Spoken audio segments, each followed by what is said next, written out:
Hello po! Today is Valentine's Day and we have to set up.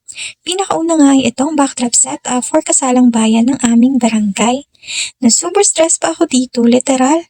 Kukwento ko na kasi totoo naman and okay lang naman. Aware din naman pati ang coordinator nito na one of the SK sa barangay. So ayun na nga, rush ito kasi a day before ng hapon lang ito na confirm na magpapaset up talaga sila ng backdrop. Actually, morning pa lang ay nabanggit na sa akin ng friend kong SK, which is si EJ. Kaya lang ay di pa daw sure. Kaya sabi ko, i-confirm ng maaga para if in case ay makapag-order pa ako ng balloons and other materials habang maaga. And ayun nga, magtatanghali na na-confirm na sure na daw sila. Kaya nag-order ako agad ng balloons na gagamitin pati flowers na color white sa supplier ko from Divisoria. Yes po, pag nag-order ako today, kinabukasan ay andyan na ng morning around 9 to 10 a.m. So ayun na nga, rush nga siya kasi kahapon lang pinabook. Tapos 1 p.m. pa naman daw yung start so kampante si ako.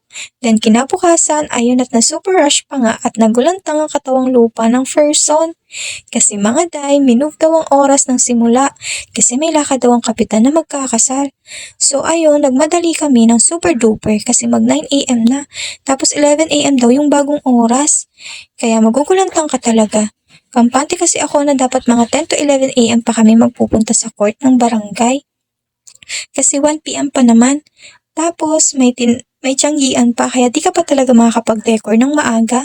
Tapos ayun, biglang nagdada ng messages si EJ na na-move nga daw kaya dali-dali talaga kaming kumilos. Buti na lang at ready naman na yung mga backdrop. Tapos malapit lang yung court ng barangay sa amin.